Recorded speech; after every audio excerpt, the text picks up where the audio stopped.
Voilà, on revient sur ce plateau avec nos deux invités, faits sociaux. Nous parlons tantôt de la jalousie dans le couple.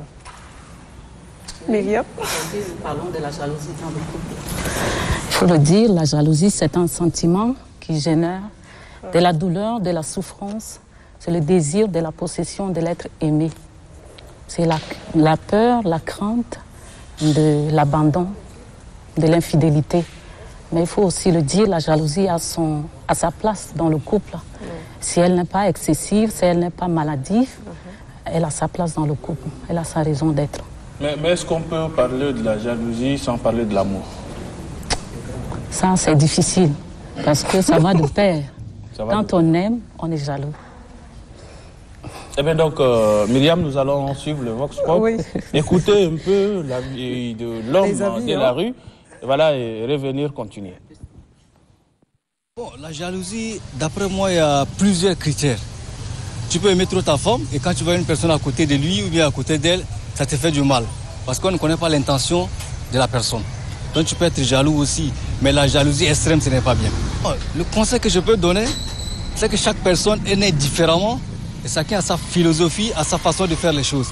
Donc la jalousie, pour moi, ça peut être un impact dans la vie sociétale. Et ça peut aussi être d'un côté un peu, on appelle ça quoi, un handicap aussi. Donc je vois que tout homme là, il est jaloux de nature. Donc on ne peut pas changer la nature de quelqu'un. Le mari là, il reste uniquement pour elle. Si lui, il veut marier d'autres femmes, il va partir par voie légale, il va marier. Ça, c'est pas bien de chercher dehors ou quoi, là, c'est pas bien ça. Des fois, je trouve ça normal. Souvent, quand une femme est jalouse, lorsque son mari est bien, ça dit, des fois, ça attire l'intention de son mari. Ça, c'est pour lui prouver quand même qu'elle aime son mari. Et souvent, il y a aussi la jalousie abusée. C'est lorsque tu vois ton mari avec une femme en route, comme ça seulement sans savoir pourquoi ils sont en route, ni quoi que ce soit, tu viens directement les agresser. Ça, c'est une mauvaise jalousie. Ça, c'est déjà abusé. Et je trouve que c'est aussi normal d'être jaloux ou jalouse dans un couple. Puisque ça prouve notre amour, en fait. C'est les gens qui viennent semer des conflits entre vous dans le foyer. Et que aussi le monsieur avec sa femme ne sont pas soudés. Et il attend le murmure de ces gens qui viennent vers eux, les visiteurs surtout, et les amis, et la famille surtout. Ceux qui viennent chez eux là, qui sèment ce trouble. Et au couple, de se s'unir, s'attendre. Et voilà, nous sommes avec Myriam. Myriam, le Vox Pop dit également qu'il y a la jalousie abusée. Oui, c'est vrai, il y a des gens qui sont jaloux, mais à une autre dimension, abusive, comme vous voulez le dire. C'est maladif.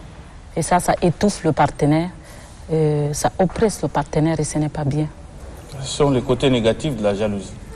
Bon, les deux souffrent. L'être aimé souffre et la personne qui éprouve la jalousie également souffre. Tout le temps, tu es obligé de demander qu'est-ce que tu es en train de faire là, pourquoi tu caches ton téléphone. Tu es avec qui? Voilà, on m'a dit qu'on t'a vu au restaurant avec quelqu'un, c'est qui ça? Là, tu souffres et tu oppresses, tu étouffes la personne. Et c'est pas bien. C'est pas bien. Oui. Est-ce qu'il y a un manque de confiance quelque part? Oui, justement, il y a également ce manque de confiance-là peut amener le partenaire à douter quand il n'y a pas la confiance. Même quand il y a la confiance n'exclut pas la méfiance. Il ne faut pas prêter le flanc. Il faut quand même un minimum de regard. Mais est-ce que la jalousie se manifeste par le manque de confiance? Parce que si l'autre n'a pas confiance à son partenaire, c'est là où l'autre côté devient... Mais puisqu'on ne sait pas ce qui se passe dans la tête de l'autre, peut-être qu'on traîne des séquelles de la trahison quelque part. Donc ça peut amener la personne à être méfiant, à tout le temps se demander qu'est-ce que l'autre est en train de faire là. Est-ce que vraiment la personne est sincère, toutes ces choses-là. Mais quelquefois, on dit certaines, je sais qu'elle va rebondir, mais il y a des filles qui font semblant d'être jalouses. Semblant? Oui. Comment?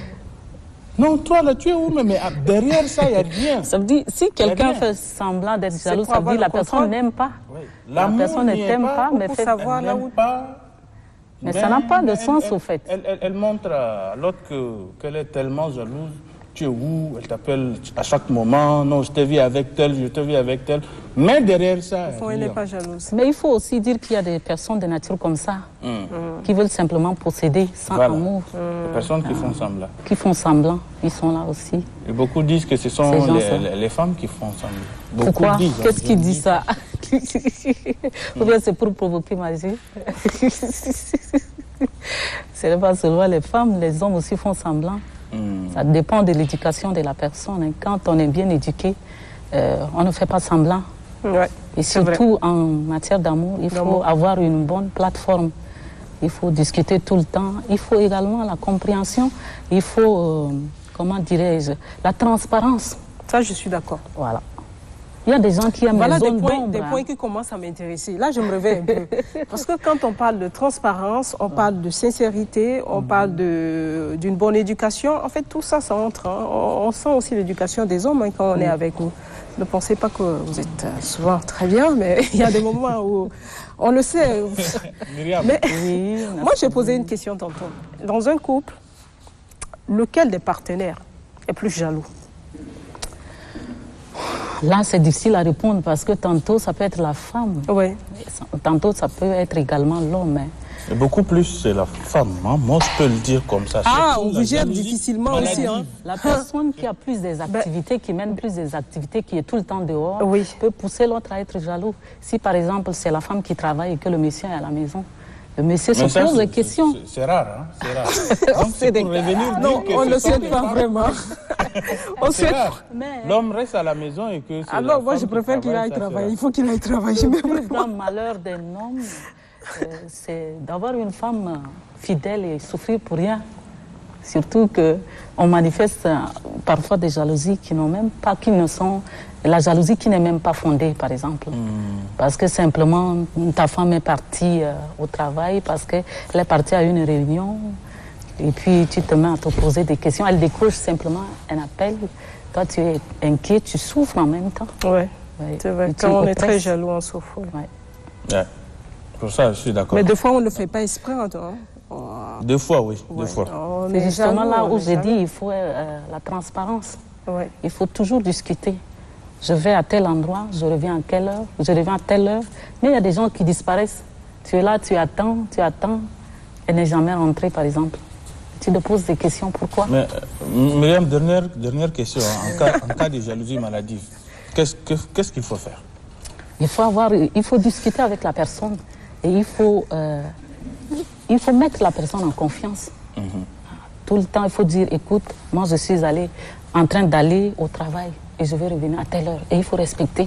Il faut mettre la personne en confiance, c'est très important. C'est très important. Oui. Mon voisin de gauche pose trop de questions ce matin, mon voisin. Je me mets à la place des autres. Je me mets à la place des autres. Tu en souffres ou tu me mets à la place des autres? Ça, je t'informe. Parce que vous comprenez à demi-mois alors. Merci. Je me pose trop de questions. Merci Asradine, merci Magie, merci cher petit. Merci d'être venu, de parler surtout de ce sujet très important. Et la jalousie, on gère souvent.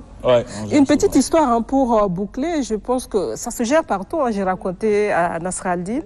Après, on est à la télévision, donc chacun a ses préférences, tout et tout. Et donc souvent, quand je poste une photo, je mets dans mon story avec Nasra Al-Din. Je n'aime pas ce monsieur. On me fait tout le temps des remarques. Je dis, mais pourquoi? Et puis, on m'insulte avec sa grosse tête là.